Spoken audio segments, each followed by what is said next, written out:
Well, here's little Mick this morning. Mickey Mick, my little trouble guy. Here's your bear. He's got hiccups again. I don't know what's with him. In the morning he gets hiccups. You got the big hiccups again, Mr. Mickey? Poor Mick. Yeah, you're gonna have your bear. There we go. The bear and the hiccups. So he went out this morning, first thing, while it was a bit cool, and pee-peed in the yard, so that was good. So you gave him big praise, that's a good thing to do, go pee-pee in the yard. That was a big boy, that's a big boy thing to do. So I've been looking online, and seeing about maybe a companion. Now I found one, of course, is in California, and a little poodle.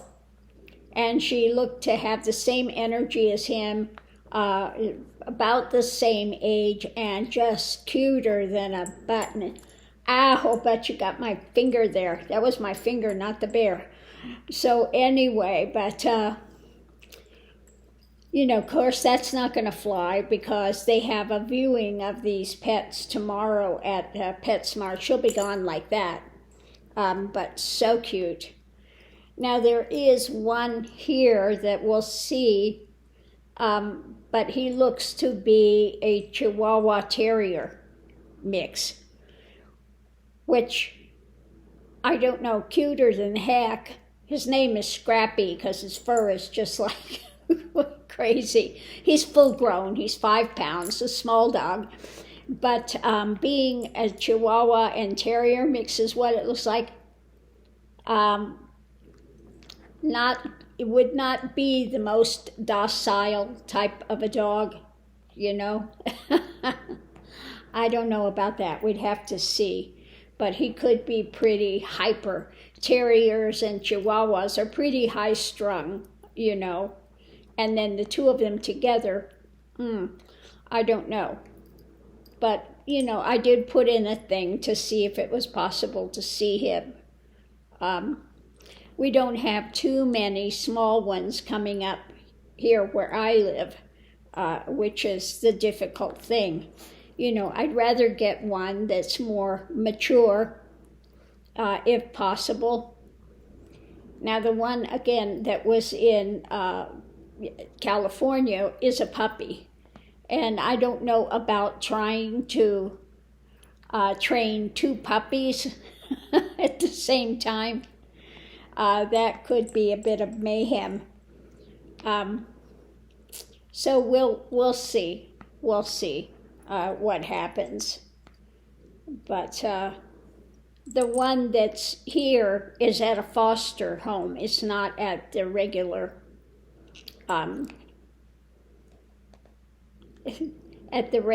place. So we'll see. Now they did have a few here, but they were all very timid,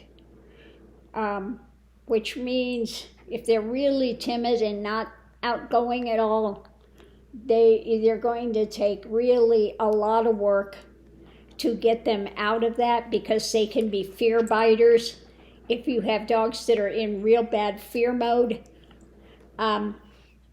Again, you have to have a lot of patience with them and give them the time to come to you. You can't force things with them. So we'll see, I might go down and take a look and see what I see.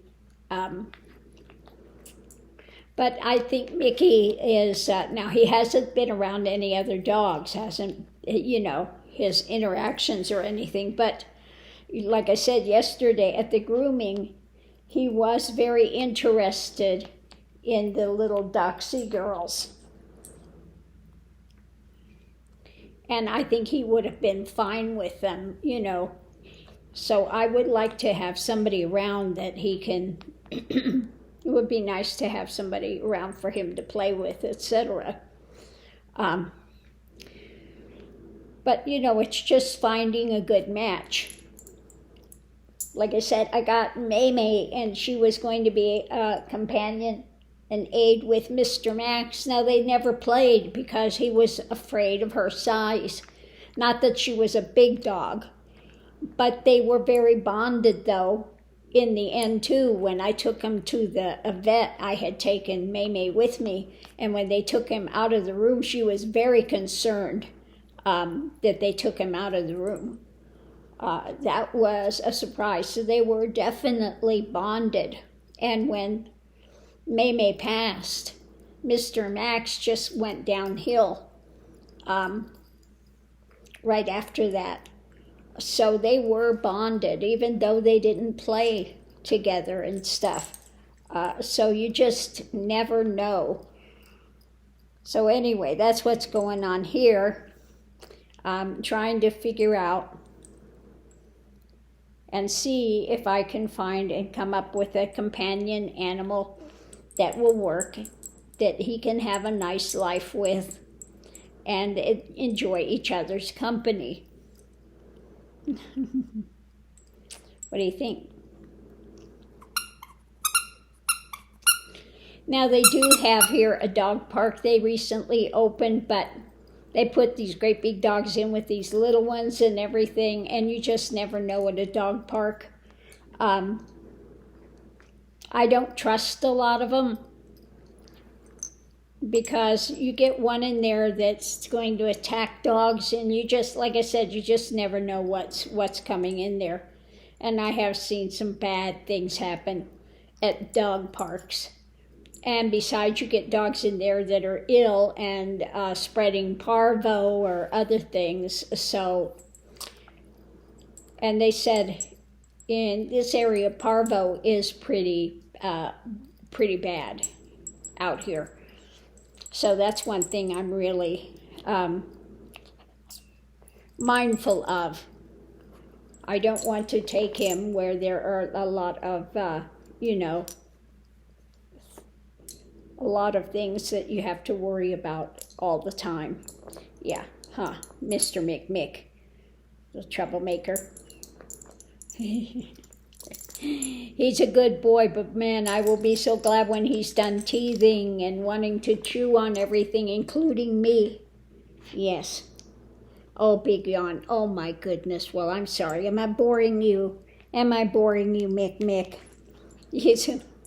So let me put this little bugger over here. I was looking and I go, he seems so much bigger than Mr. Max, but I figured out what it is. And what it is because Mick has a long tail. Mr. Max had no tail. Okay. Now, I'm glad they didn't cut Mick's tail. I think that's horrible when they cut their tail and dock their ears and all the stuff they do to dogs. So I looked at him yesterday and imagined him without the tail. Oh yeah, he looks a lot smaller now. Oh my God. It's the tail edition.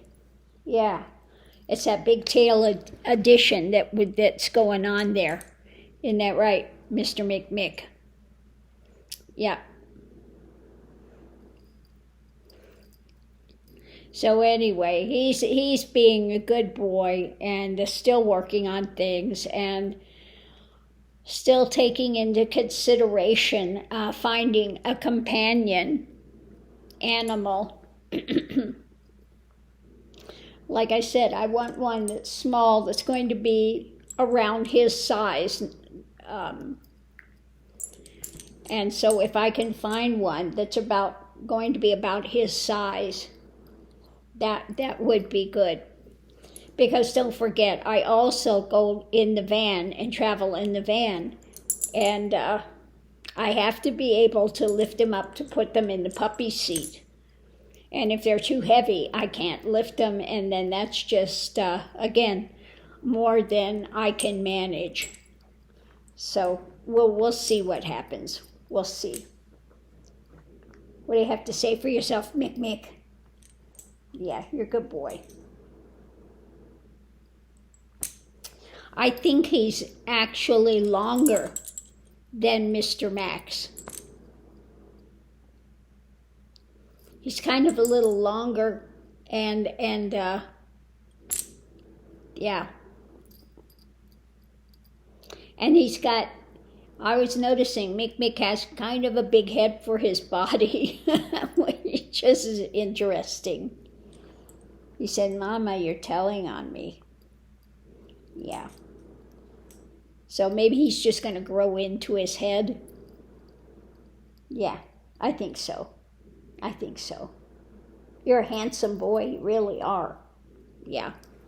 So anyway, on that note, I'll leave this here. And he's just kind of sitting here right at the moment, being a good boy. There he is. Is you being a good boy, Mick? See, yeah, I'm being a very good boy. Him and his little jutting out chin. It's so cute. It just looks like a little bully face.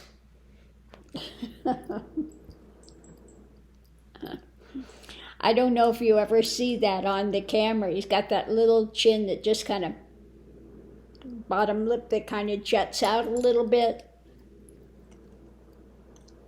It looks like a little roughy toughy. Got your toy.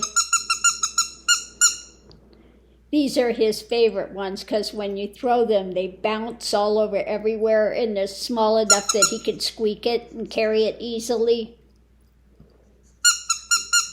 Not the thing for a big dog, he'd swallow it, but for this little guy, it's perfect.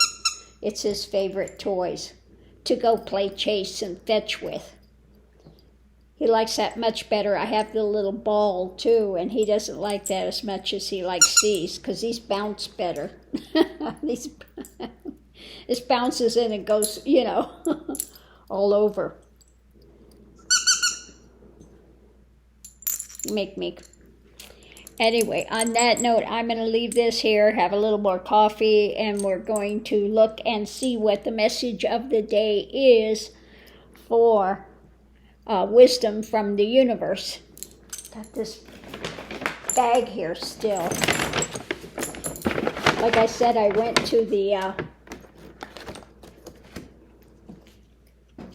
the puppy thrift store, and I did get him another vest. Now this one's bigger than, I got him two. I got him this one, and I got him this one.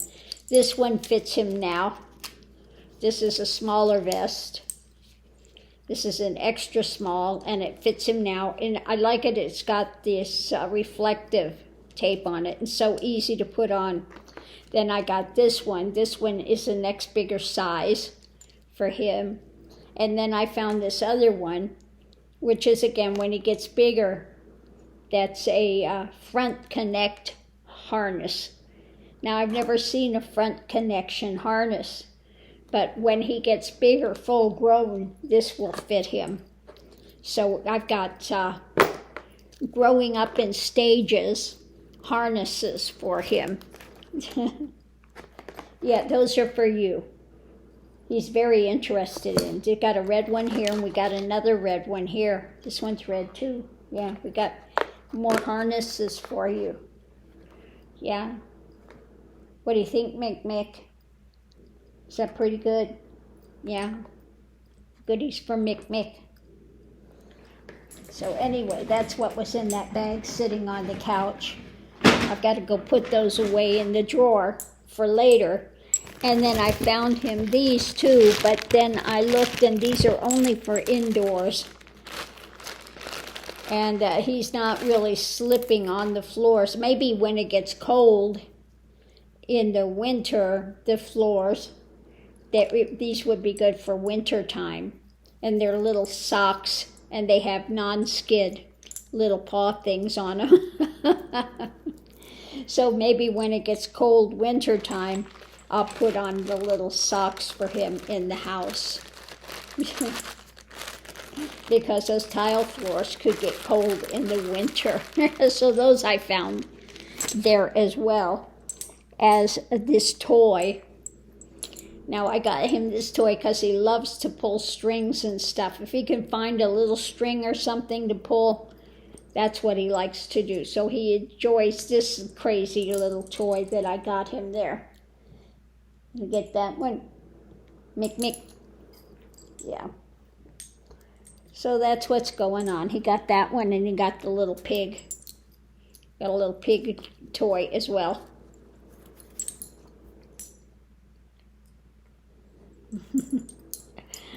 So I'll go down there and pick, new toys every week or two, get a couple of new ones, and just kind of switch them around so he's got something new of interest to play with, so he doesn't get bored with the ones that he has.